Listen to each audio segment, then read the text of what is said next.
कैसे हैं आप सब। आज हम डिस्कस करने वाले हैं कंडीशनल स्टेटमेंट्स। कंडीशंस स्टेटमेंट्स क्या होते हैं, जो हम अपने रिक्वायरमेंट के अकॉर्डिंग अगर अपने को किसी कंडीशन बेस्ड अगर अपने को कोई वर्क करना हो तो हम उस केस में हम कंडीशन स्टेटमेंट्स यूज़ लेंगे। कंडीशन स्टेटमेंट्स 4 टाइप से डिफाइन होते हैं। एक होता है सिंगल इफ़, एक होता है if else, if else and last one is switch statement.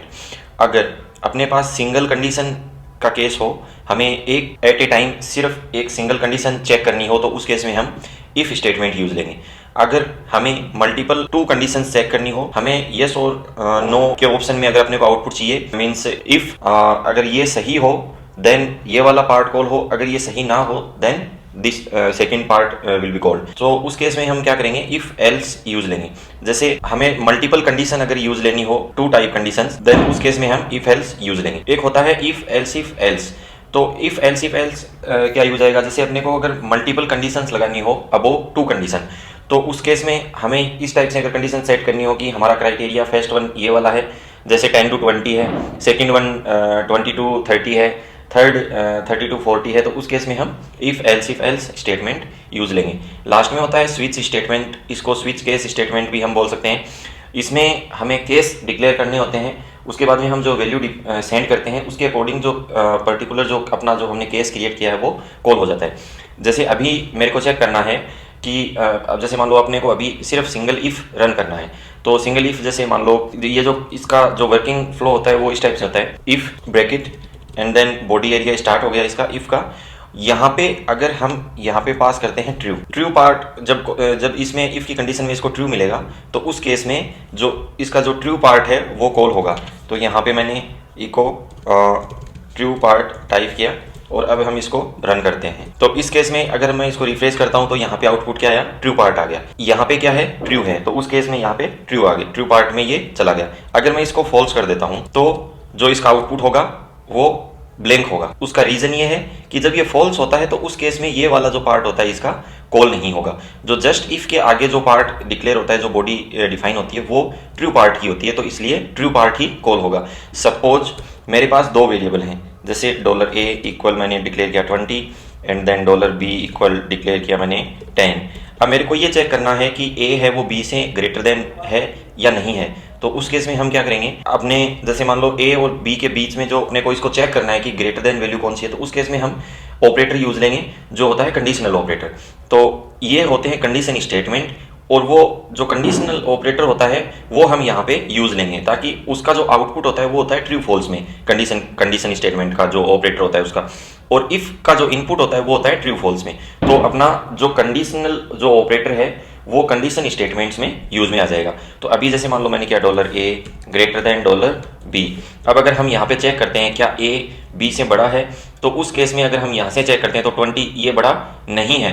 तो सपोज करो 1 टाइम के लिए हम इसको कैपिटल डिक्लेयर करवा देते हैं। जैसे a में हमने 20 डाल दिया, b में 10 डाल दिया, a ग्रेटर देन है b से, तो उस केस में हमने यहाँ पे लिखा यस a इज बिग। तो अभी अगर हम इसका आउटपुट चेक करना चाहें तो अपने पास आउटपुट क्या है, यस a इज बिग। अगर मैं b की वैल्यू 30 कर देता हूं तो उस केस में अपनी कंडीशन क्या होगी, फॉल्स होगी। कंडीशन अगर फॉल्स होती है तो इफ को क्या मिलेगा, ये वाला जो ऑपरेटर है ये क्या रिटर्न करेगा, फॉल्स रिटर्न करेगा। तो इफ में क्या मिला, फॉल्स, तो फॉल्स मिलेगा। तो अब इस केस में अगर रिफ्रेश करेंगे तो अपने को आउटपुट क्या मिला, कोई भी आउटपुट अपने पास आउटपुट में नहीं आया। उसका रीजन ये हो गया कि ये कंडीशन क्या होगी, फॉल्स, और फॉल्स में ये वाला पार्ट कॉल नहीं होता है। तो ये हो गया सिंगल इफ स्टेटमेंट के लिए। अब अगर हमें मल्टीपल इफ कॉल करने हो, जैसे मान लो कि मेरे को ये चेक करना है कि a बिग है या फिर b बिग है, इसका आउटपुट मेरे को मिलना चाहिए। तो उस केस में मैं ये सिंपल एग्जांपल लेके चल रहा हूँ कि greater than less than value check करने के लिए। तो हमने if a greater than b किया और हमने यहाँ पे आउटपुट में सेट किया a इज बिग। इफ जो सेकंड वाला स्टेटमेंट है, अगर ये हमारे पास आउटपुट में आ गया, अगर ये कंडीशन फॉल्स होती है तो उस केस में हमें एक सेकंड पार्ट कॉल करना है। तो उस केस में हम क्या यूज लेंगे, else, if else statement use लेंगे। तो मैंने यहाँ पे क्या डाला एंड में, एल्स, एंड देन एल्स का जो बॉडी पार्ट है वो स्टार्ट किया। अब यहाँ पे अगर हम चेक करते हैं कि a है वो ग्रेटर देन है b से, अगर ये कंडीशन ट्रू होती है तो उस केस में क्या होता है, a है वो b से बड़ा है, इसका मतलब क्या हो गया, a इज बिग। अगर ये कंडीशन फॉल्स होती है तो उस केस में सामने क्या आया कि a है वो b से बड़ा नहीं है, इसका मतलब बड़ी वैल्यू कौन सी होगी, b। तो जो एल्स स्टेटमेंट पे जब हम जाएंगे तो उसमें अपने को क्या आउटपुट सेट करना होगा, इको b इज बिग। तो हमने यहाँ पे b इज बिग इसमें एंटर कर दिया। अब जैसे मान लो अगर हम इसको रन करते हैं तो उस केस में क्या आ रहा है, बी इज बिग। इसका मतलब क्या हुआ कि ए के अंदर क्या वैल्यू है 20, बी के अंदर है 30, बी है 20 है वो ग्रेटर देन 30 नहीं है, तो उस केस में इसका आउटपुट आया फॉल्स। और जब फॉल्स यहाँ पे होता है तो उस केस में क्या कॉल होगा, एल्स जो फंक्शन है, सॉरी जो एल्स पार्ट है अपना, वो कॉल होगा स्टेटमेंट का। अब जैसे मान लो अगर अपने पास ये मल्टीपल वेरिएबल है, मल्टीपल वेरिएबल या फिर अपने को टू ही पार्ट कॉल करवानी है, इफ अदरवाइज एल्स, तो उस केस में हम क्या यूज लेंगे, इफ एल्स स्टेटमेंट यूज लेंगे।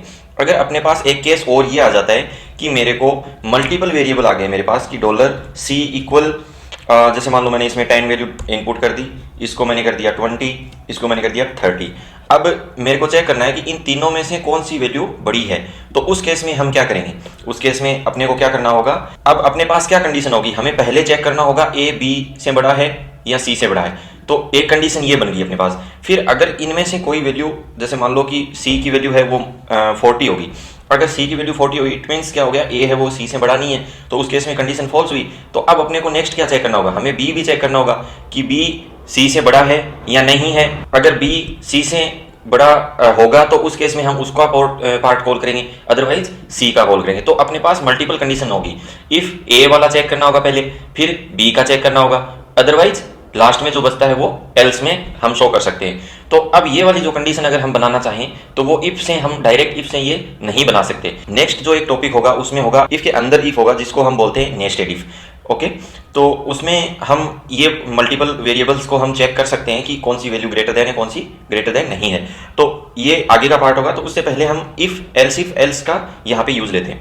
तो इफ एल्स का अगर हम यहाँ पे यूज लेंगे तो हमें क्या करना होगा, इफ हमें चेक करना है A greater than $B, $A greater than $B and, जो आपने पीछे के जो वीडियोस आपने देखे हैं उसमें आपने देखा होगा कि एंड जो ऑपरेटर होता है, लॉजिकल जो ऑपरेटर्स हैं उनमें एंड को क्या चाहिए, दोनों साइड में अगर इसको ट्रू आउटपुट मिलेगा तो ये तभी इसका आउटपुट ट्रू सेट करेगा। तो हमें ये चेक करना है कि ए बी से भी बड़ा होना चाहिए, ये भी ट्रू आना चाहिए, and $A greater than $C ये भी ट्रू होना चाहिए, तभी इसका आउटपुट क्या आएगा, ट्रू। तो हम यहाँ पे क्या लिखेंगे, इको और यहाँ पे ए इज बिग। सो ये अपना जो यहाँ तक का पार्ट है ये कॉल हो गया।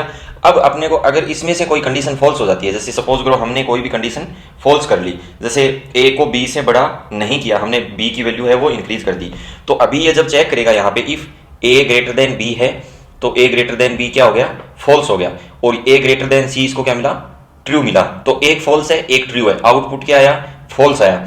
तो फॉल्स आया तो ये वाला पार्ट तो कॉल नहीं होगा। अब आगे अपने को चलना है, तो ए का ऑप्शन क्लियर है कि ए है वो बड़ी वैल्यू नहीं है। अब इसका आगे का क्या मतलब हुआ कि या तो बी में कोई वैल्यू बड़ी है या सी वैल्यू बड़ी है, या तो बी या फिर सी। तो अब अपने को यहाँ पे फिर से इफ चेक करना होगा, तो उस केस में हम क्या करेंगे, एल्स इफ यूज लेंगे। तो यहाँ पे मैंने लगाया एल्स, और एल्स के आगे फिर से इफ सेट करेंगे, और यहाँ पे अब ए का ऑप्शन क्लियर है तो उस केस में ए को अपने को आगे यूज नहीं लेना, इसको आप फॉरगॉट कर सकते हो, मतलब इसको आप पीछे छोड़ दो। इसके बाद में अपने को कहाँ पे कंडीशन चेक करनी है, बी और सी में। तो यहाँ पे हमने क्या, $B greater than $C, B को सी से चेक किया, यहाँ पे क्या किया था हमने, ए को बी से और ए को सी से। अब ए का ऑप्शन क्लियर है तो अब बी और सी में कंपैरिजन करना है, तो बी ग्रेटर देन क्या करेंगे, सी के आगे कोई वेरिएबल बचा नहीं है आगे चेक करने के लिए, तो ये इनफ है, यहाँ तक हम आए। अब सपोज करो बी है वो ग्रेटर देन है सी से, इसका मतलब क्या होगा, कंडीशन ट्रू हुई। तो हम यहाँ पे क्या करेंगे, इको डबल कोट में हमने लिखा बी इज बिग, एंड अगर ये कंडीशन ट्रू होती है तो उस केस में ये यहाँ पे आ जाएगा।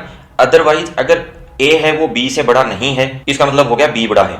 और एल्स इफ में जब आएगा तब क्या चेक करेगा, बी ग्रेटर देन सी। तो अब यहाँ पे क्या हुआ, बी भी अगर बी ग्रेटर देन होता है उस केस में इको बी भी हो जाएगा। अगर ये बड़ा नहीं होता है, सपोज करो हमने इसको कर दिया यहाँ पे 50, तो ए ग्रेटर देन बी भी नहीं हुआ, ए ग्रेटर देन सी, तो फॉल्स चला गया, एल्स इफ में आया। यहाँ पे आया तो इसने क्या चेक किया, $B ग्रेटर देन है $C से, तो हम अगर यहाँ पे चेक करते हैं तो 40 है वो 50 से ग्रेटर देन नहीं है, तो कंडीशन क्या होगी, फॉल्स। तो हम कहाँ पे आए, एल्स में। अब एल्स में अगर हम यहाँ पे आ गए, अब अपने पास क्या वेरिएबल है, सी वेरिएबल, सिंगल वेरिएबल बचा है। तो अगर ए भी बड़ा नहीं है बी भी बड़ा नहीं है, इसका मतलब बड़ा कौन हो गया, सी। तो एल्स को हम डायरेक्ट कॉल कर देंगे और यहाँ पे हम लिखेंगे सी इज बिग। ओके, सो अब अगर हम इसको रन करते हैं तो यहाँ पे रन किया, क्या आउटपुट आया, सी इज बिग। अगर हमने जो ए की वैल्यू है वो हमने 80 डाल दी, और इसको हम अगर रन करते हैं तो आया ए इज बिग। अगर मैंने इसकी वैल्यू 90 कर दी बी की, देन अपना आउटपुट क्या आया, B is big. So conditional जो स्टेटमेंट होते हैं, कंडीशन स्टेटमेंट्स जिसको बोलते हैं हम, वो अगर हमें कंडीशन बेस्ड अगर कोई वर्क करना हो तो उस केस में कंडीशन स्टेटमेंट यूज में लिए जाते हैं। कंडीशन स्टेटमेंट्स होते हैं if else if and then switch statement.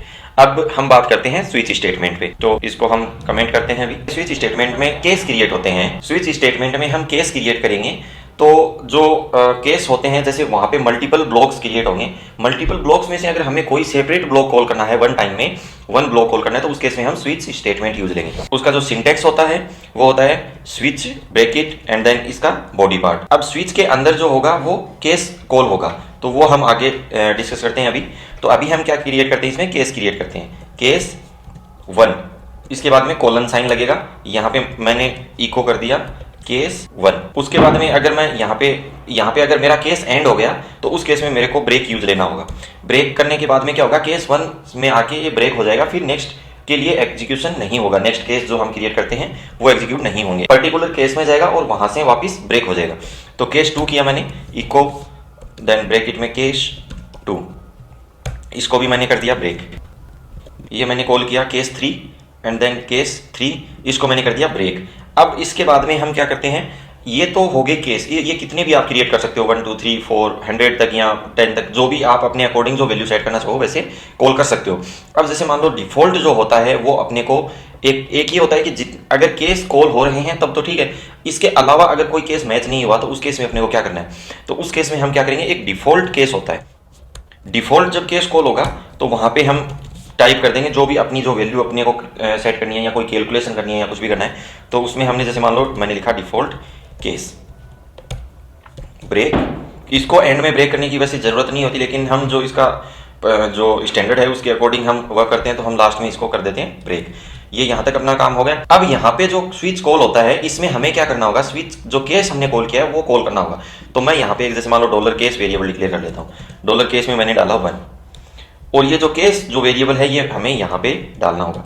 आप यहाँ पे डायरेक्ट इनपुट भी डाल सकते हो, जैसे डायरेक्ट यहाँ पे 1 भी टाइप कर सकते हो, उसमें कोई इशू नहीं है, लेकिन हमने एक वेरिएबल में रखा वैल्यू को और उसको हम आगे प्रोसेस करते हैं। तो अब अगर हम इसको रन करते हैं तो उस केस में क्या कॉल हुआ, केस 1। अगर मैंने केस के अंदर वैल्यू रख दी 2, तो उस केस में कौन सा केस कॉल होगा, केस 2। तो उस केस में हम रिफ्रेश करेंगे तो क्या आउटपुट आ रहा है, केस 2। तो इसी टाइप से अगर मैंने यहाँ पे 3 अगर हम टाइप करेंगे तो आउटपुट 3 आ जाएगा। अगर हमने 4 टाइप कर दिया तो अगर हम यहाँ पे चेक कर पा रहे हैं कि 1 2 3 केस हैं अपने पास, 4 केस नहीं है, 4th जो केस है वो नहीं है, तो उस केस में क्या कॉल होता है, वो होता है डिफॉल्ट केस, जो हमने जो लास्ट में टाइप किया। यहाँ पे अगर आपने 10 टाइप कर दिया तो उस केस में भी क्या होगा, डिफॉल्ट केस ही कॉल होगा। ठीक है। अब अगर हम इसको दूसरे पॉइंट ऑफ व्यू से अगर चेक करें तो ये हमने एक न्यूमेरिक वैल्यू डाली है, इसको हम स्ट्रिंग में भी कन्वर्ट कर सकते हैं। जैसे मान लो सपोज करो मैं अगर एम डालता हूं तो मेरे को आउटपुट में चाहिए मंडे, टी डालता हूं तो चाहिए ट्यूसडे, वेडनेसडे, थर्सडे, इस टाइप से मेरे को वीकडेज जो होते हैं वो चाहिए। तो मैंने यहाँ पे डाला एम, तो मेरे को केस क्या बनाना होगा, केस भी मेरे को बनाना होगा एम फॉर मंडे हो गया, इसको हम ट्यूसडे कर सकते हैं, इसको हम वेडनेसडे कर सकते हैं। मंडे इसको हमने कर दिया टी एंड देन डब्ल्यू। ऐसे ही आप Monday, Tuesday, Wednesday, Thursday, Friday, जो जितने वीकडेज होते हैं उनका आप यहाँ पे केस क्रिएट कर सकते हो। अब जो अगर किसी ने दूसरा नेम डाल दिया जो वीकडेज में होता ही नहीं है, तो उस केस में आप क्या करोगे, डिफॉल्ट केस कॉल करवाओगे और वहां पे आप कुछ भी इस टाइप से मतलब राइट कर सकते हो कि this is not a valid week days, valid week day. Okay. So अब जैसे मान लो मैंने यहाँ पे एम पास किया, मैं आउटपुट सेट करना चाह रहा हूँ, तो मेरे को क्या दिखाई दे रहा है, मंडे। एंड देन यहाँ पे मैंने किया इसको टी, देन कौन सा कॉल हो रहा है, ट्यूसडे। एंड अगर मैंने डब्ल्यू किया देन कॉल हो रहा है वेडनेसडे। अगर मैंने यहाँ पे डब्ल्यू ई कर दिया तो डब्ल्यू ई नेम से अपने पास कोई केस नहीं है, तो उस केस में अपने पास क्या होगा, this is not a valid weekday आएगा। सो ये होते हैं अपने कंडीशन स्टेटमेंट्स जो बेस्ड ऑन कंडीशंस अपने को यूज में लेने होते हैं। वो जैसी अपनी रिक्वायरमेंट है उसके अकॉर्डिंग हम इनको यूज में लेंगे। बाकी अगर आपको कुछ एग्जांपल्स रिव्यू करने हैं तो वो हमारी वेबसाइट का लिंक मैंने डिस्क्रिप्शन में डाला है, तो वो आप वहाँ से पिक कर सकते हो और वहाँ पे आपको वेबसाइट पे काफ़ी एग्जांपल्स मिल जाएंगे जहाँ पे आप उनको सोल्व करोगे और फिर वहाँ पे आप उनका सॉल्यूशन देख पाओगे।